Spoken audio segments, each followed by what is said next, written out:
Hi hi guys, guys. Welcome the Pakistani father इंसान reaction में। उम्मीद करता हूं आप सब खैरियत से होंगे, जाओगे, खुश होंगे, आबाद आबाद। होंगे। अगर चैनल को सब्सक्राइब नहीं किया तो लाजमी लाजमी सब्सक्राइब सब्सक्राइब कर करें। ताकि आने वाली वीडियो आप तक पहुंचती रहे और आप एंजॉय करते रहे। मेरा नाम है और लबीब। मेरा नाम है वजूहत। तो भाई साहब आज का वीडियो बहुत ही बड़ा होने वाला है। भाई आज हम रिएक्ट करने वाले हैं भाई भारतीय को अफ्रीकन देशों में कामयाबी के झंडे गाड़ता देख पाकिस्तान चाइना के पिछवाड़े में लग गई लाल मिर्च। भारतीयों को अबे क्या हाँ। बोल रहे हो अबे यार? भाई ये भारतीय अफ्रीका में कर कह रहे हैं वाकई में भाई साहब हाँ ना ऐसे ऐसे यार, काम कर रहे हैं जो दुनिया का कोई देश कर ही नहीं पा रहा। और वो भी वहाँ अफ्रीका के देशों में। हाँ ना, तो वॉच करते हैं भाई। तो वॉच करने के बाद ही पता आह, लगेगा। तो जल्दी से पहले कर लेते हैं वॉच। ऑन करते हैं start. We grow with Africa, ये शब्द है प्रतीक सूरी का, जो अफ्रीका में यंगेस्ट इंडियन बिलियनर है। और ये स्टेटमेंट हमें क्लियरली एक चीज समझ में लाता है कि इंडियन बिजनेस का अप्रोच वेस्टर्न कंपनीज से कितना अलग है। जब बिजनेस सिर्फ मुनाफा कमाने से आगे बढ़कर एक कम्युनिटी बनाने पर ध्यान देता है तो फर्क नजर आता है। बहुत सी फॉरेन कंपनीज अफ्रीका में सिर्फ रिसोर्सेज और प्रॉफिट्स निकालने आती हैं, लेकिन इंडियन बिजनेसेस और कंपनीज कम्युनिटीज बिल्ड करते हैं, स्किल्स शेयर करते हैं और सस्टेनेबल पार्टनरशिप्स बनाते हैं, जिसकी वजह से आज अफ्रीका में इंडियन बिजनेस का इन्फ्लुएंस काफी ज्यादा है दूसरी वेस्टर्न कंपनीज से। जब एक वेस्टर्न या दूसरी यूरोपियन कंपनी अफ्रीकन मार्केट में अपना बिजनेस लॉन्च करती है तो अक्सर वो स्प्रेडशीट्स और एग्जिट स्ट्रेटेजीज लेकर आती है। लेकिन जब एक इंडियन एंटरप्रेन्योर अफ्रीकन मार्केट को अलग तरीके से देखता है, जैसे कि जब सुनील मिट्टल भारतीय एयरटेल के चेयरमैन 2000 में नाइजीरिया आए, उन्होंने मार्केट प्रोजेक्शंस एनालाइज करने से पहले लोकल कम्युनिटी लीडर्स से मिलकर उनके कम्युनिकेशन चैलेंजेस को समझा। उन्होंने लोकल कम्युनिटी का भरोसा जीता, जिसकी वजह से आज भी आपको एयरटेल कई अफ्रीकन कंट्रीज में अपनी सर्विस देते हुए मिल जाएगी। यही अप्रोच इंडियन बिजनेस का वो एडवांटेज है जो अफ्रीका में काम करता है। इंडिया ने 1947 में इंडिपेंडेंस हासिल की और अफ्रीकन देश जैसे केन्या और नाइजीरिया ने 1960s में अपनी आजादी पाई। दोनों रीजन्स ने कॉलोनियल पावर्स के लिए बने इकोनॉमिक सिस्टम्स इनहेरिट किए, जिसकी वजह से ऐसे कई कॉमन इकोनॉमिकल और सोशल पॉइंट्स मिलते हैं, जिनकी वजह से अफ्रीकन और इंडिया के लोग एक दूसरे से आसानी से कनेक्ट कर लेते हैं। Indian businesses consistently western corporations को अफ्रीकन मार्केट्स में आउट परफॉर्म करते हैं, जबकि उनके पास बहुत कम कैपिटल होता है। जब टाटा ग्रुप ने साउथ अफ्रीका में एंट्री ली, उन्होंने वही चैलेंजेस देखे जो उन्हें पहले इंडिया में सॉल्व करने पड़े थे। अनरिलायबल इलेक्ट्रिसिटी, जिसकी वजह से इंडियन इंडस्ट्रियल डेवलपमेंट को काफी चैलेंजेस का सामना करना पड़ा। उसका सोल्यूशन ऑलरेडी उनके पास था। लिमिटेड बैंकिंग इंफ्रास्ट्रक्चर, उन्होंने सिमिलर एनवायरमेंट्स में पहले ही वर्कअराउंड्स डेवलप किए थे। वेस्टर्न बिजनेसेस अक्सर अफ्रीकन मार्केट्स में हम बेहतर जानते हैं माइंडसेट के साथ आते हैं, जबकि इंडियन एंटरप्रेन्योर्स हमने वही फेज देखा है, एटीट्यूड के साथ अप्रोच करते हैं जो अफ्रीकन बिजनेस लीडर्स के साथ डीपली कनेक्ट करता है। इंडियन बिजनेसेस अपनी पूरी ऑपरेशनल स्ट्रक्चर को लोकल कस्टमर्स के ध्यान में रखकर काम करते हैं। स्विस,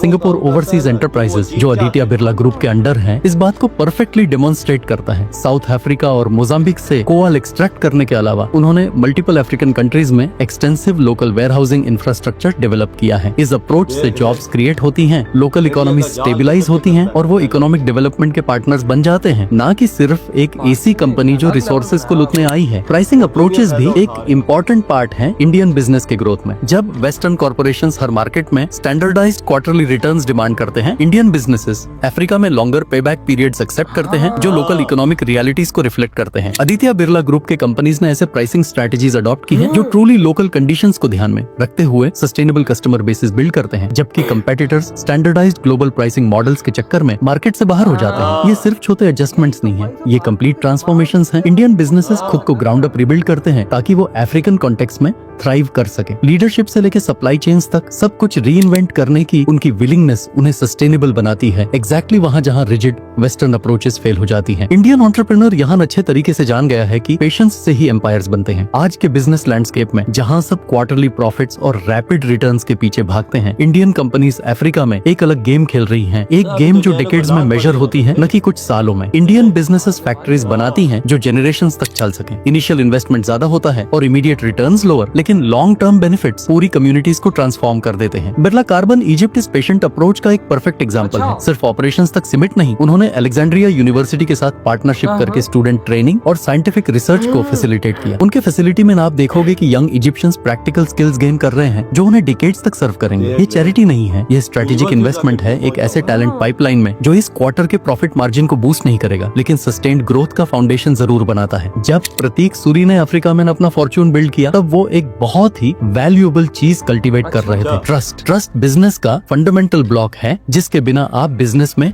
सक्सीड नहीं हो सकते। सूरी ने अपने वेंचर्स को जेन्युइन पार्टनरशिप्स के रूप में स्ट्रक्चर किया, जिसने उन्हें एक आउटसाइडर से ट्रस्टेड एलाई बना दिया। ये अप्रोच दिखाता है कि इंडियन एंटरप्रेन्योर्स अफ्रीका में बिजनेस को कैसे देखते हैं। पॉलिटिकल इंस्टेबिलिटी के दौरान ये कम्युनिटी इंटीग्रेशन और भी इनवैल्यूएबल साबित होता है। जब एक कंपनी अपने आप को कम्युनिटी फैब्रिक में वीव कर लेती है, लोकल लोगों को एम्प्लॉय करके, लोकल सप्लायर्स को सपोर्ट करके और लोकल कॉजेज में कंट्रीब्यूट करके, तब कम्युनिटी खुद एक प्रोटेक्टिव शील्ड बन जाती है। लोकल पार्टनर्स उन बिजनेसेस के लिए एडवोकेट करते हैं जो उनके कम्युनिटी के लिए बेनिफिशियल होते हैं। ये पार्टनरशिप्स म्यूचुअल वल्नरेबिलिटी से स्ट्रेंथ डिराइव करती हैं। लोकल पार्टनर्स को सिग्निफिकेंट रिस्पॉन्सिबिलिटीज देने से इंडियन एंटरप्रेन्योर्स उनकी लोकल कैपेबिलिटीज का रिस्पेक्ट दिखाते हैं, जिससे रेसिप्रोकल ट्रस्ट डेवलप होता है और ड्यूरेबल बिजनेस रिलेशनशिप्स का फाउंडेशन बनता है। जब दोनों पार्टीज के पास कुछ सिग्निफिकेंट लॉस होने का रिस्क होता है, तब वो दोनों उसकी सक्सेस इंश्योर करते हैं। इधर हुई ये वीडियो ये खत्म। मतलब ऐसा है ना, कोई और बाहर की देश की कंपनी आती है, चाहे चाइना आता है, वो ऐसे ही आ जाता है, लोगों से सलाह मशरा, या वो अफ्रीका के देशों और के लोग। प्रोडक्ट्स की भी बात हाँ। होती है, सलाह मशवरा तो एक अलग चीज है, हाँ। लेकिन भाई साहब प्रोडक्ट्स की बात होती है। भारत प्रोडक्ट देता है एक नंबर सस्ती और टिकाऊ। वो बिल्कुल। देते हैं भाई महंगी चीजें, तो महंगी चीज लेता कौन है भाई साहब? अगर सस्ती चीज उनसे अच्छी मिल रही है तो वही लेगा ना।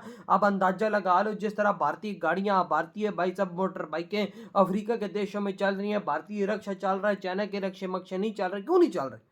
वो तो एक तो पैसे ज्यादा लेते हैं और चीज 2 नंबर देते हैं। तो चाइना कैसा ही होना, चाइना को क्यों लात पड़ी वही होता है? ना, वही ना। तो भाई साहब फिर भारत की चीजें वो नहीं लेंगे। फिर तो इंडिया कब्जा नहीं करेगा तो और कौन करेगा? देखो भारतीय देखो बिजनेसमैन वहां पर किस तरह से कब्जा करके बैठे हुए हैं। मतलब कि वहां पे गली गली में भाई साहब भारतीय बिजनेसमैन का कब्जा है। वो यार, टाटा जी ने भी सबको, महिंद्रा सारे ने खोला हुआ है सबको यार। टाटा, महिंद्रा और भाई साहब वहां पर मतलब बिरला ग्रुप, हाँ, वो एयरटेल ने भी देख, ये हमने चीज पहले नहीं देखी, अफ्रीका के देशों में एयरटेल चल रहा है इंडिया का, ये देख ले लेकिन लेवल। चल रहा है। पूरे अफ्रीका के देशों में कब्जा किया हुआ है इन्होंने। एयरटेल को भाई चलाया जा रहा है उधर। हाँ, ये लेवल इंडिया का देख ले, किधर किधर अपने झंडे गाड़ रहा है। पैसा डालते हैं ना यार। और भाई साहब वो गरीबों को एक अच्छी चीज और प्यारी सी चीज देते हैं भारतीय, जिसकी वजह से वहां पर इस टाइम भाई साहब भारत का राज कोई हटा नहीं पा रहा। कौन देख ले, तो टाटा जी, और टाटा जी की गाड़ियां मिल रही हैं, टाटा की सस्ती हैं और पायदार महिंद्रा है। की मिल रही महिंद्रा की हैं मिल वहां रही, पे भाई और साहब। रक्षे, ऑटो रक्षे उधर मिल रहे हैं, हाँ, बजाज के। हाँ, टीवीएस के मिल रहे हैं टीवीएस के मोटरसाइकिल मिल रहे हैं। भाई, रिक्शे मिल रहे हैं हाँ, वहां ये पे, बड़े चीजें बड़े ना। ट्रक मिल रहे हैं टाटा हाँ। के। भाई साहब वो क्यों नहीं, इसी वजह से तो वो भारत पे एतबार कर रहे हैं। हाँ। भारत का बिजनेसमैन वहां पे जाके बिजनेस खोलता है तो उनको पता होता है कि भारत के ट्रक आ रहे हैं, रिक्शे आ रहे हैं, स्कूटर आ रहे हैं, भाई उनकी इतनी अच्छी क्वालिटी है तो इस भारतीय के प्रोडक्ट की बिल्कुल। कितनी अच्छी होगी, तभी तो वो लेते हैं। लेते हैं। और ये हमारी बदकिस्मती देख, हजारों मील दूर जाके इंडिया का बिजनेसमैन पैसा लगाता है और सब कुछ उन देशों को खड़ा करता है। हम कितने कमजोर हैं कि हम इधर से सब कुछ होने के बावजूद भी कुछ न कर सके। सही कहा, सही। देख ले लेवल। यार इसमें हमारी कमजोरियां, हम लोग पॉलिटिकली इस टाइम से